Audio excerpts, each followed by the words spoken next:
Hitman 2-3, this is Hitman 2. What's the status? Over. 2-3, stand by. Goliath, this is 2 Bravo. Request permission to engage enemy paratroopers and attempt to snatch a grid Papa uniform 259er, 119er. Break. Enemy is unaware of our presence at this time. Over. Solid copy. Hitman 2-3, Echo 5 Foxtrot. This is Hitman 2 actual.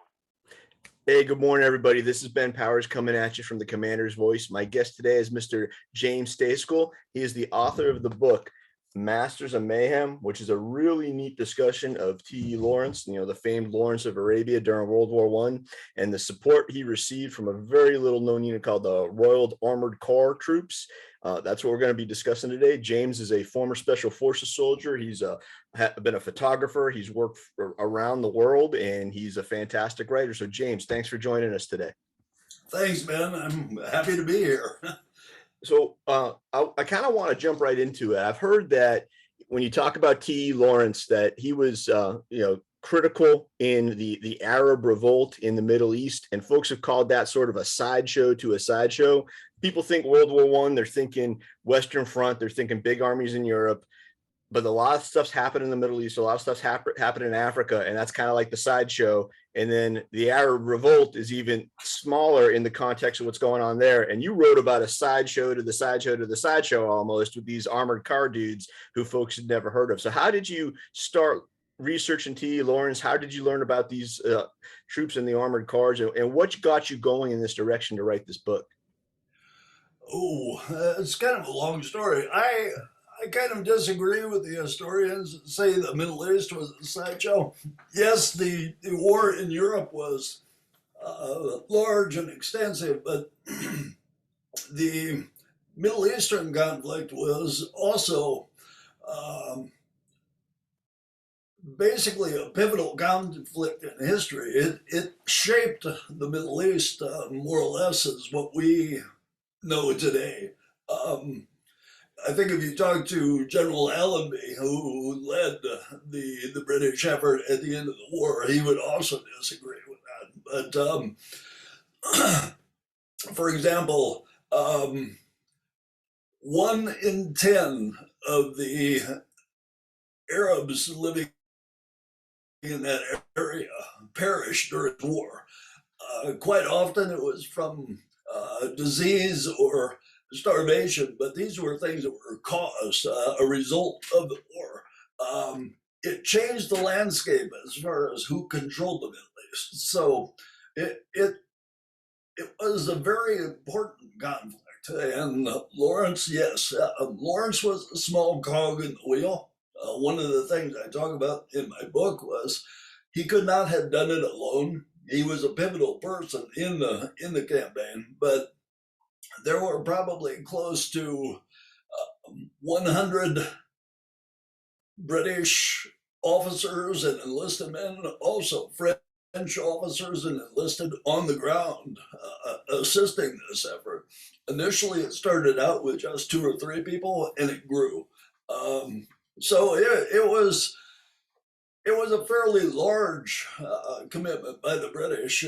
Obviously, the Arabs and the Turks committed the most resources to the fight. The Germans, obviously, on the other side, supporting the Turks. But it was not a small campaign by any regard. It was a very violent and a very deadly campaign. So, and again, I will stay with that it was a pivotal campaign as far as World War I went. So. Yes, sir. So as a former Special Forces guy, were you drawn to this at all from the standpoint that it's almost a prototype for foreign internal defense? You've got a small cadre of Western soldiers who are training a large indigenous population and not taking advantage of them in terms of using them, but taking advantage of their knowledge of the local terrain, taking advantage of their numbers, taking advantage of the skill sets they have for being native to that area to make a larger contribution to the fight. Is there any connection between what happened in the desert during World War I and what we see evolving as the idea of special operations and supporting indigenous populations? My contention is that this campaign was actually the beginning of British special operations, and it influenced special operations throughout the 20th century. I saw the movie when it came out. My father took me and my brothers to it, I think 1961, 62, and I was impressed just by Lawrence, by the whole mystique behind Lawrence. And I actually read Lawrence's book, Seven Pillars. Not completely back then because it's a hell of a large book, but when I got into special forces, Lawrence was one of the guys that we studied as an example. Among the other people that we studied, of course, were Mao Zedong, his Chinese Revolution, Carlos Marigahila and the urban guerrillas in South America, obviously Fidel Castro and Che Guevara. Che Guevara gave us a very good example of what not to do in Bolivia. And of course, the whole, the French experience in Algeria. So he was very much part of this guerrilla insurgency thing. So not so much foreign internal defense, but insurgency was where he was at. But he was not terrifically endowed. No, he was not steeped in the military culture of England. He was an outsider. He had studied the military experts, all of them from before, the French, the Germans, the Russians, but he had never really studied in a British Army school. He was hired to be a cartographer during World War One. He had been an archaeologist. He studied archaeology before World War One. So he had been in the Middle East, learned the language, and he knew the locals. So he was empathetic with them. And I think one of the key things that he wrote, even before he wrote Seven Pillars, was his article that he wrote called 27. It was basically 27 articles, which was his guide to how to be to a foreign army. And it was one of the key instructional concept that people picked up on. I mean, for example, General Petraeus, when we rewrote our counterinsurgency manuals and things, used a lot of that in his book. So he was very much a spokesperson, a subject matter expert on how to work with foreign troops and how to lead them in battle. Actually, he was not the leader, he was the advisor. And that's the one thing he always said, was never try to lead them, never try to make them do it. You let them do it as best they can. And they might not be up to your standards, whatever those are, but you let them do it, let them screw up, and let them learn from it. So that's what he did. Yes, sir. Now, I realized that we could probably do a semester-long college course on the Arab Revolt, but for listeners who are not fully conversant in the war in the Middle East during World War I, could you give us just a quick rundown of what General Allenby was trying to accomplish and how the Arab Revolt and the work that T.E. Lawrence and the other advisors did contributed to that? Oh, in a nutshell, that's going to be fun. Turkey was on the borderline between siding either with the Allies, France and England, or siding with the Axis. It wasn't called the Axis then, but the powers of Germany, Austria, and the Balkans. And for several different reasons, they went and sided with the Germans. The British at the time were holding the protectorate of Egypt and Sudan as a conglomerate, primarily so that they could secure the Suez Canal. So if you have Turkey on one side, now siding with the Germans, and the British on the other side, trying to protect the Suez Canal, they immediately saw the need to start a defensive operation and knock the Turks out of the war. The British went through 3 generals before they got to General Allenby, and General Allenby was the one that actually pushed the British forces forward against the Turks in the area that we call the Levant now, which is basically Jordan, Syria, Lebanon, and southern Turkey. And while they were doing that, several of the advisors in Cairo realized that the Arabs in the southern Hejaz were also willing and wanted to rebel against the Turks, who were controlling them as vassals. And so that became what would eventually be called the Hejaz military mission. Later on, it became called the Hedgehog as a code word. And the British started to advise or help the Arabs to fight, to throw off the yoke of Turkish oppression, so to speak. So you've got a conventional battle going on around Egypt, around the Suez Canal, and around the eastern shore of the Mediterranean. And then further down in the Sinai and in the Hejaz area of what today is Saudi Arabia, you've got sort of an insurgency going on, which serves to distract the Turks a great deal. And so that's the beginning of the war. And Lawrence is one of the guys that is sent in to help the Turks, or help the Arabs fight the Turks. There were a number of advisors that were sent in, demolition experts, basically combat arms experts that were sent in, but Lawrence was the one that stayed with them for the longest. And he would also gain the most access to the Arab leadership, which would become key later on. Yes, sir. Now, you alluded to the movie earlier, and I realize there's only so much, even in an epic like Lawrence of Arabia, there's only so much you can show, and sometimes history gets sacrificed for sort of dramatic sweep. The one thing you don't see, at least in my memory of watching it, it's been a few years since I've seen the film, is you see that there are other advisors there. They might be wearing a keffah with a British uniform, not fully assimilating into the Arab culture, but you don't see how much combat power was actually provided. Like, until I read your book, I wasn't aware of what was going on with these armored car units. Could you talk to us a little bit about them and maybe how much material support was provided to the Arabs? This became both, I think, this was Lawrence's epiphany and my epiphany.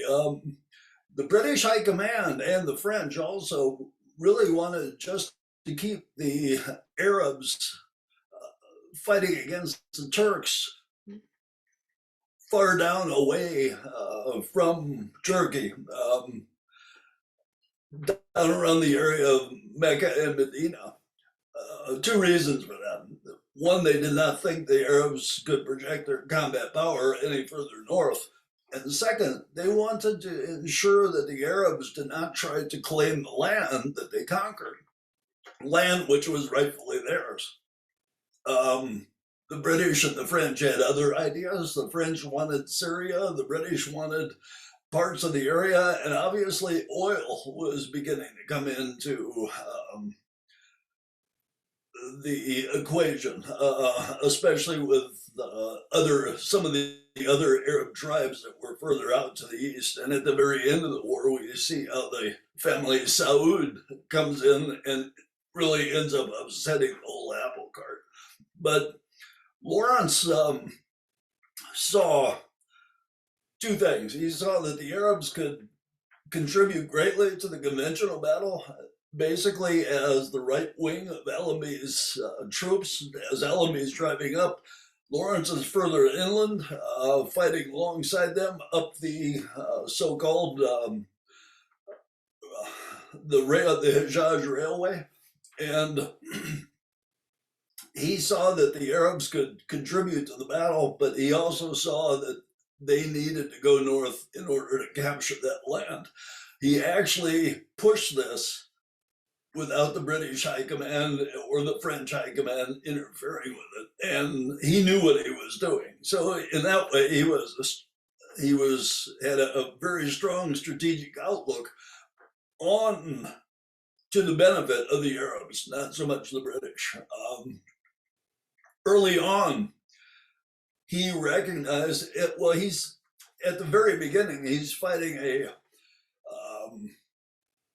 sort of a hit and run conflict against the Hedgehog Railway, which is the sole supply line for the Turkish troops in Mecca and Medina with their homeland in Ottoman Turkey. And they're striking pinpoint strikes against this railway, bee stings, basically. They're hurting the Turks.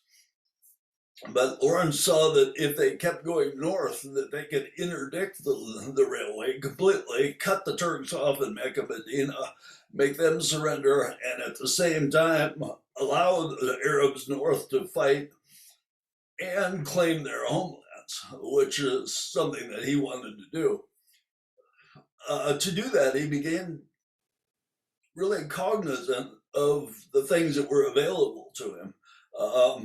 Armored cars had been introduced on the coastline of what would become Saudi Arabia, primarily to protect British bases, just as local security. Lawrence had seen the armored cars used in North Africa as power projection, as doing armed patrols out into the desert to fight the Senussi guerrillas in what today is Libya. So he had seen that before, and he said, we can do that here. He had some demolition guys that showed him how to use demolitions, and he said, we can use this to our advantage up the rail line. And as the British committed some aircraft into the area, he saw how they could help in aerial reconnaissance and then also in tactical support, assisting him in his attacks. And at the same time, he had the Navy, the Royal Navy, that was supplying them with supplies. They were doing basically clandestine supply runs, dropping stuff off, running it into the coast. The Arab guerrillas would pick it up and then disappear into the desert. So you've got this now semi-coordinated effort that involves troops on the ground, Arab guerrillas on horseback and camel. You've got the Royal Flying Corps, who are flying reconnaissance missions and sometimes doing tactical stuff. You also have the Rolls Royces, which provide an armored aspect to the thing. And they also got a couple of cannons in, small, lightweight cannons, which they could load onto the back of trucks. So now you've got a mobile artillery platform. So all these aspects are working. And one senior officer comes in, a guy by the name of Downey, a colonel, a guards officer, who is a really good planner. He didn't speak Arabic. He didn't know anything about guerrilla warfare, but he was an excellent tactical planner. And he and Lawrence put together what I saw as the pivotal moment where they have an attack against the railway. It's a 5-day sustained battle where they hit a number of Turkish strong points along the linear target using aircraft, using their cannons, using their armored cars, and their guerrilla infantry and on horseback. And I am sitting. We are doing an archaeological dig, basically tracing the events of Seven Pillars. And I am seeing this for the first time, sitting in the desert on a little hill where I can see about 4 or 5 of the targets, 5 to 10 kilometers away. And it suddenly hits me that this is not just guerrilla warfare. This is special operations. This is combined operations. Everything is combined together to make a very potent and very mobile force. And so that's where I came up to the conclusion. This is my epiphany that the British actually started this type of combined operations, this type of special operations in World War One rather than World War II, where most people would think. So. No, the way you broke that down, James, is amazing. I mean, as you were laying it out, I'm thinking this is a perfect example of how combined arms is used to achieve an objective. And you normally, at least me, when I think Lawrence of Arabia, I'm thinking the film, as you stated, and I'm thinking guerrilla warfare. I'm not thinking combined arms. And here we go, like you got reconnaissance aircraft, tactical air support, indirect fires, you have an armored component. It's amazing that that's happening in the Levant in the early 20th century. So I appreciate you breaking it down for us. One thing I'm finding interesting is, the automobile itself is not that old at this point. The tank as an armored component is going to be introduced during World War I in Western Europe. And it's manned by guys from the British Machine Gun Corps. These armored corps guys, they have no doctrine. They have no common training.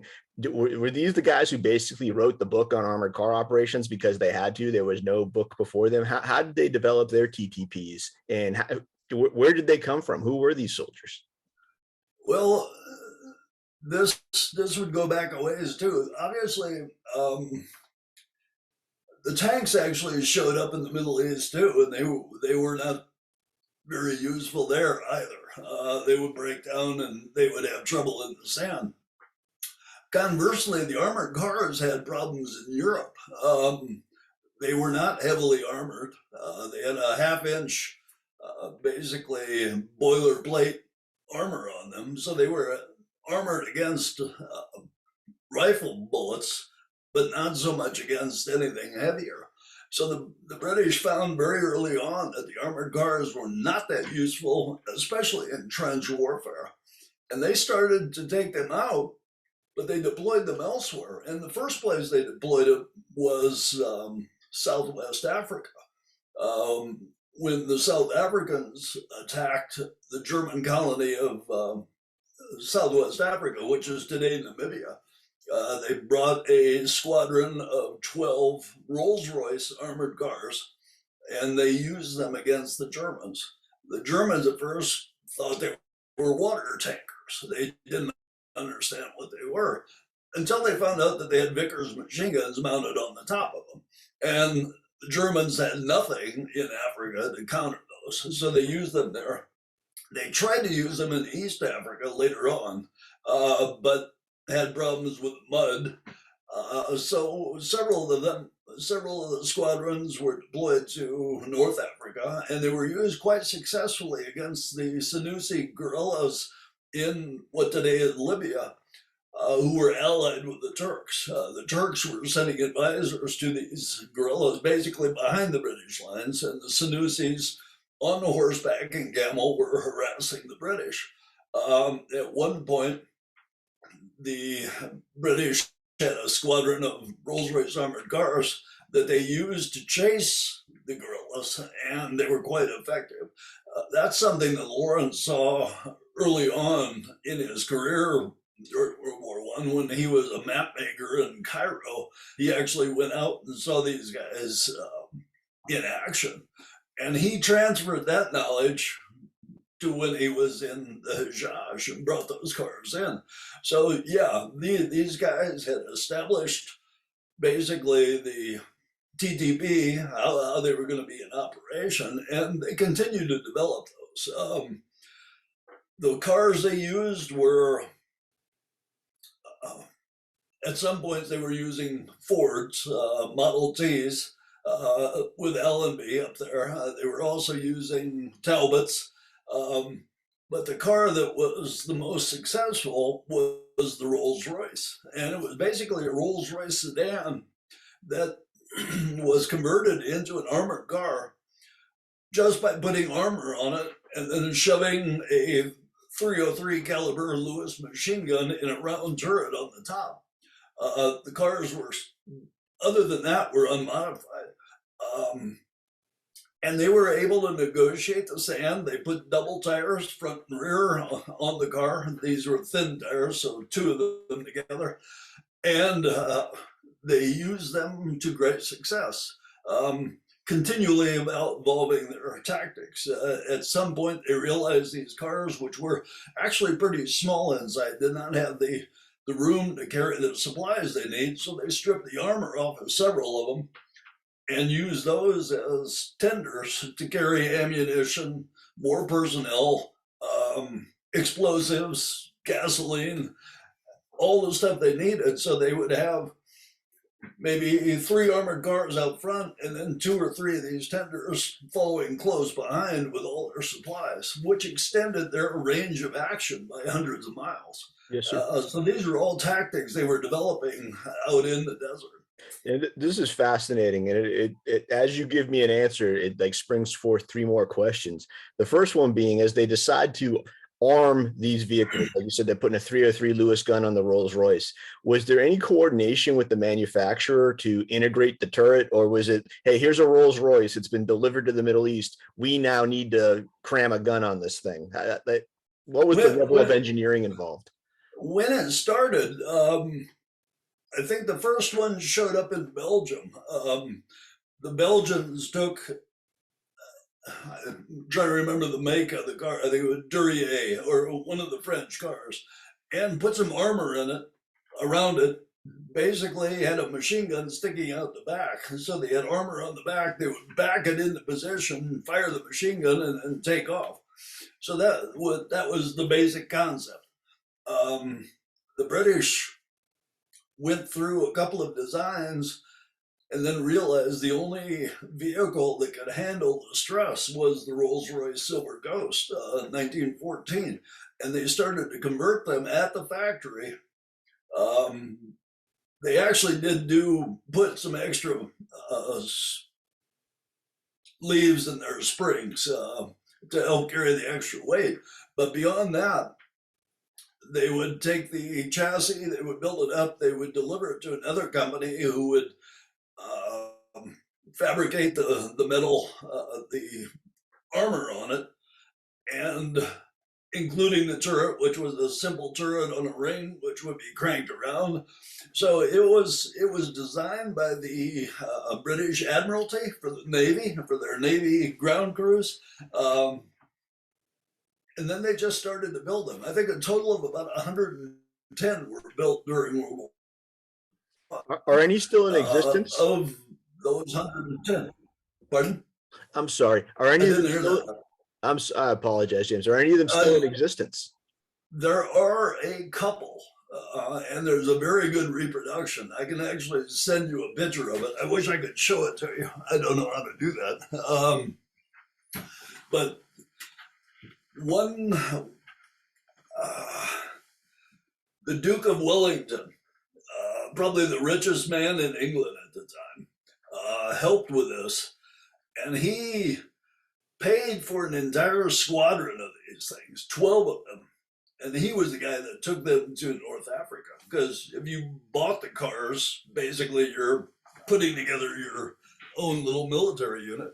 So he took the 12 cars that he paid for, plus his own Rolls Royce, which was not armored, and went to North Africa. Those were the guys that saw Lawrence, or Lawrence saw in action. Anyway, so these were very much designed and produced by the British military for action. Some of them were more useful than others, and they continued operating in the Middle East after World War I and were used in Iraq, to some extent in Africa. I think the last ones that were used in action were in North Africa fighting Rommel. A couple of them were there, but by that time they were pretty outdated. They were actually in India and Burma. Some of the ones in Burma fought the Japanese. So I think of the 100 or so that were built, there's probably maybe 4 or 5 that still exist. Yes, sir. So you brought up the point that segues great into my next question. Some of these vehicles survived long enough to be of use in North Africa in World War II. Were the lessons learned properly captured? So when you have folks like the Long Range Desert Group and other British SOE in World War II, could they look back on a body of knowledge that was recorded by the troops in World War I conducting these types of operations, or was that information lost during the interwar years? No, it was carried on. In fact, you had to ask that question because I just forgot his name.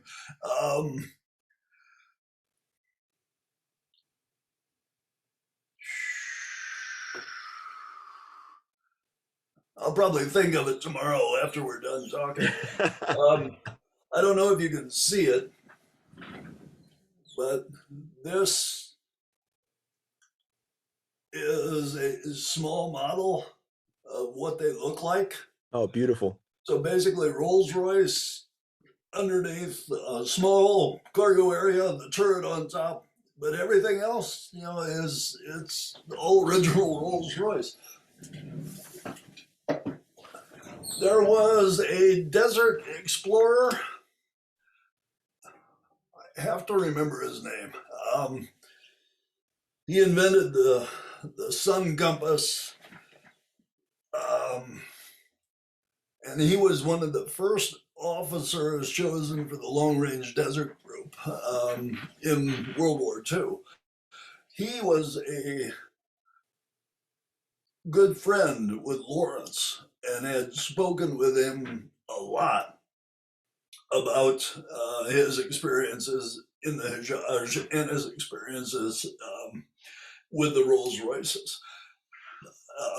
In the interwar period between World War I and World War II, he spent his time exploring the desert of Libya and Egypt, mostly using Ford Model Ts because they were easy to maintain, they were lightweight, and for explorer purposes, it was an ideal vehicle. So he transferred that information directly from Lawrence to the LRDG in World War II. So there's direct lineage there. A lot of the other information, though, just was forgotten until later on. Working with guerrillas, some of the things that Lawrence had written down, there were a few people that remembered little bits and pieces of it, but there was no institutional memory. There were no manuals. There were nothing written up so much as that. So people had to go back and find what had existed before. I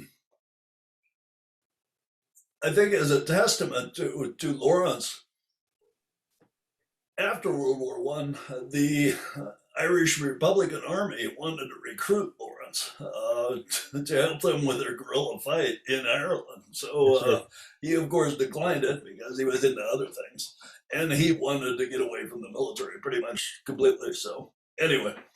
Yes, sir. So now we've talked about equipping these guys. We've talked about the organization. We've talked a little bit about the development of their TTPs. How did the Duke of Wellington recruit troops? Was it just a purely volunteer basis, or was he like, hey, I need guys who can drive. I need mechanics. I need good gunners. What kind of soldier was attracted to this unit? He set up the unit, and the British military gave him the troops. The troops came from two locations. The mobile machine gun corps. Those were the guys that were responsible for the guns, obviously. There was an officer, of course, who was a machine gun corps officer. And then the drivers all came from the transportation corps. So they were trained by Rolls-Royce on the cars. And in fact, some of the guys that were drivers who were recruited into the Army directly from Rolls-Royce. One of the senior logistics officers in Egypt, for example, was a logistics officer for Rolls-Royce. So he knew the things backward and forward. He ended up becoming the logistics officer for Allenby's army at the end. So he must have been pretty talented. Anyway. Yes, sir. So as the campaign progresses, it sounds like, at least initially, they've got the right mix of skills and they've got the right soldiers for this. were casualties an issue where you had difficulty replacing a trained driver or a trained gunner, or were they fairly fortunate in not taking enough casualties to affect their ability to be effective in combat? I think there's two answers to that. You did not want to get wounded in the desert. The medical evacuation procedures were nowhere near what we have today. That golden hour that we have today that we talk about was more like a golden 2 days in the desert. So also Lawrence appreciated from the beginning that unlike the Europeans, the Arabs were not willing to take casualties.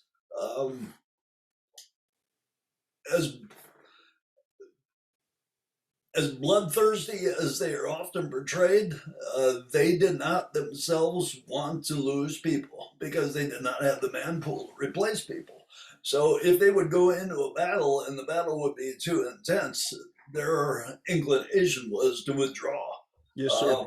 They wanted to fight and overcome, and they wanted to leave. They did not want to hold ground. They did not want to go up against machine guns. They did not want to go up against artillery. And you could not make them. Gotcha, sir. And I think it's important. I'm making an assumption here, but I think it's important to state that that is not a reflection on their personal courage. It's a reflection on the fact that they had to preserve combat power. It's their culture. Yeah. I mean, they were raised. Lawrence did not have to train them to be guerrillas. The Bedouin Arabs were trained long before that by their own culture to be raiders. They would go up against other tribes. They would raid other tribes. They would take their cattle. They would take their women and children, and it would go back and forth. But they did not want to lose people in that battle. They did not want to lose their own people in that battle. Let's put it that way. Willing to take the lives of Turks, yes, but not lose their own people in the battle. So understood, sir. So I have two kind of final follow-on questions specifically about the armored car troops.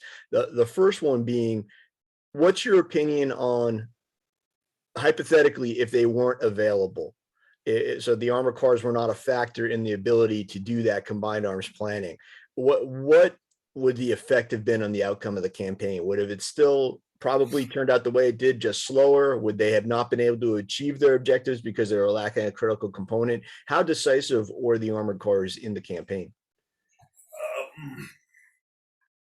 That's one of those hypotheticals that are hard to shoot at. Yeah, I think it would have taken a longer time. It would have obviously, with the armored cars, with the vehicles they had. I mean, they had Rolls Royces that were the armored cars. They had Talbot trucks, which they used to carry the artillery.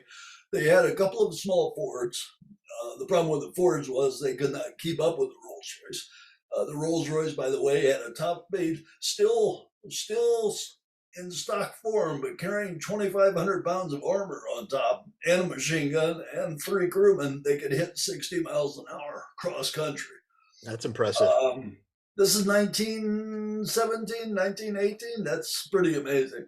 Now they suck fuel about 4 miles to the gallon, and they're carrying 25-gallon tanks. So you do the math on that one. So they have to carry a lot of fuel with them, but they can project their power a lot quicker than they could with horses and camels. So obviously they gave them an advantage, but it was not the complete advantage that made up their victories. I mean, their ability to plan and to surprise the enemy, whether on camel or with the armored cars, was important. One battle they fought, the Battle of Mujawara, which was a Turkish fortress complex. They had originally attacked it 2 previous times using cavalry and camels. One time they used the armored cars, but because they did not have enough people, they could not overcome these things. The final victory was done with the Imperial Camel Corps. So no Rolls Royces involved. Now they had some aircraft that helped, but it was all ground troops, mounted ground troops who dismounted and attacked these fortifications. So the Rolls Royce were advantage, but they were not the key advantage to the battle. Gotcha, sir. The campaign. And then my last question regarding the armored car folks is who in your opinion would you like to introduce to the world, so to speak? Who's the unsung hero of the Armored Car Corps that deserves to have their name better known than it is? I think the commander of the armored car squadron, not really a squadron, it was a battery. It was only like 6 or 7 cars at the end. Was a lieutenant by the name of Lothric Gilman, and he's in the book. He's the one that carried everything forward and kept his unit together almost until the very end. He was finally withdrawn after roughly 4 years in combat, and but he was a very strong personality, well liked by his troops, and very much an important part of the armored car squadron. There you have it, folks. Lieutenant Lothric Gilman. Write that name down. Deserves to be preserved in the annals of military history for sure. So you had indicated, sir, that you were part of an archaeological expedition that was sort of retracing the path of Lawrence and corroborating what was in 7 Pillars of Wisdom. How did you get involved in conflict archaeology? While we're talking books, I've not sure if I mentioned early on, I was in Africa, and I was in Namibia, Southwest Africa, and I was researching the very esoteric, little-known campaign of South Africa against the German Southwest Africa colony. They had been commanded by London, by Her Majesty's government to kick the Germans out of Southwest Africa. And I had researched and read about the British in East Africa, but very little about Southwest Africa. And I could not find any information. So I decided to do a book, which is this, Horns of the Beast. Next time I'm going to Google the title before I actually choose it, because this comes up with too many things involving S&M and stuff. But while I was working on this book, I was out in the desert. Namibia, unlike the many parts of Southern Africa, is predominantly desert. And I was following the South Africans and the Germans as they fought their campaigns in this desert climate. And I was looking for inspiration, guidance on basically how to do this archaeologically while writing this history. And I went online, Google is a wonderful thing, and was searching for information. And I came across this program that was called the Great Arab Revolt Project. And looked into it and said this would probably be a good idea to take part in this to get my skills up, to learn how they are doing it, how they are approaching this. And so I signed up. I actually participated for 3 years in this. It was a 10-year program. And the program was this. Lawrence wrote 7 Pillars of Wisdom. It's a big book. It had been said that much of it had been made up, or much of it was wrong, much of it was inaccurate, that he was writing his own memoirs but embellishing everything. So a group of British archaeologists led by a guy named Neil Faulkner and another one, Nicholas Saunders, who were both conflict archaeologists in England, said, let's take the book and track it from north to south, to find out basically whether or not this stuff made sense, whether or not these things were where he said they were, whether or not the timelines were correct. And it was basically one of the first large-scale uses of conflict archaeology, which looks at the battlefield, but it also looks at the anthropological aspects of it, of the soldiers and the communities around, how warfare affects all these things. And they tracked this for 10 years, and I participated with them for 3 of it. And they would go out there for 2 weeks every summer. They would go look at battlefield sites and things like that, most of which were the Turkish sites, because the Arabs were basically like, they were like ghosts. They would come in, they would hit a Turkish site, and then disappear out into the desert. So we knew where the Turkish sites were. We never knew where the British sites or the Arab sites were. And so I decided that was a good way to follow the battlefield. I used a lot of what I learned there to write this first book. And this is also where I had my epiphany, because we actually found one of the British RON sites, one of the remain overnight sites. And this was that large battle that I was talking about that had been devised by Lawrence and Colonel Downey. And we found this site based on a Royal Flying Corps map that pinpointed a mountain called Tooth Hill. And then someone else said, I think I've got a photograph that might be the place. So taking the map and the photograph, we were able to locate the site, and we went down to that site to see where it was, see if we could find anything. And one of the first things that one of the guys got off the bus, walked to the base of the mountain, and the first thing he found was a burnt spot on the ground, which required more investigation. But we started to find remnants of who had been there. And the remnants included things like pieces of wood, now 100 years old, that came from packing crates. So, okay, this is a key. Small nails that held them together. The Arabs did not use nails to hold together crates.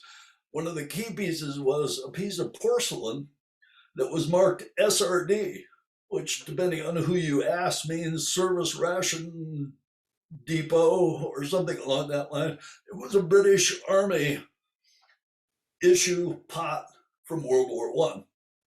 And as we started to scout out this area, we found other things. And one thing that we found was a pile of ammunition. And we knew there had been no battles fought here. We were trying to figure out what it was. And Neil asked me, and I gave my considered opinion. I said, they had the armored cars here, according to that picture. They went out and fought a battle. The machine guns are inside the turret, so the empty rounds fall on the floor of the car. They came back to camp. The driver swept the car out, and all these rounds were laying on the ground, including some that were misfires. I said, it had to come from the armored cars. And we've later on found a spark plug. They were doing maintenance on the cars there. The spark plug was from the proper type that would have been used with the Rolls Royce. We found some other parts of the cars that had been dropped. So it's little things like this where you start to put together the picture of what was going on here. It's not only the battle, but the campsite that was used to support this battle. And it was eye-opening for me. So it was a really good experience. No, and at the end of it, there were 2 books published. I'm going to put these in. Nicholas Saunders wrote one called Desert Insurgency. This is about the archaeological effort that went into it, 10 years worth of work.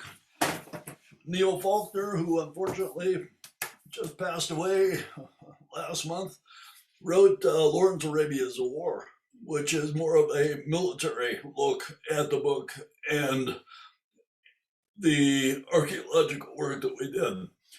Basically, we came up with the conclusion that what Lawrence wrote may not have been entirely accurate because he was recalling things from memory quite often, but it represents exactly what happened. And so 7 Pillars is an accurate book. A good faith effort, as it were. It's quite an effort to read the whole thing now that I've gone back and done it twice. Anyway. So James, thank you for answering that. And What last question for you? What are you working on now? What's James's next project? I'm working on several things at once. I wrote recently a book about the British Special Operations Executive in the American Office of Strategic Services in World War II, just basically a small primer on what they were about. I am working on possibly expanding that a bit and talking about how Patton used the OSS to support specifically the Jedburgh teams, how he used them to support his efforts in France in early in the D-Day campaign. I'm also working on my novels. I've got a series of novels out. Two of them have been published. A third one is coming out this summer, which is called the Snake Eater Chronicles. And it's basically, I'm going to say fictionalized because I can't say any of it's true. It's a story of some special forces guys during the Cold War. Gotcha, sir. Very cool. Well, James, thank you very much for joining us today. I don't want to sound like a fanboy, but so a lot of times if you read good writing, it's written by a guy who doesn't have the background to fully understand what he's seeing, especially when you're talking about military history. And sometimes when you read what a soldier writes, the writing's not always that great. You are a bit of a Renaissance man, a man of action who writes quite well. And I really enjoyed reading your book. Everybody, the book we're talking about today is Masters of Mayhem by James Stejskal, former Special Forces soldier, current writer. And I really appreciate you coming out and talking to us today. Thank you, Ben. It's been fun. All right, sir. You have a great day. You too. Thanks.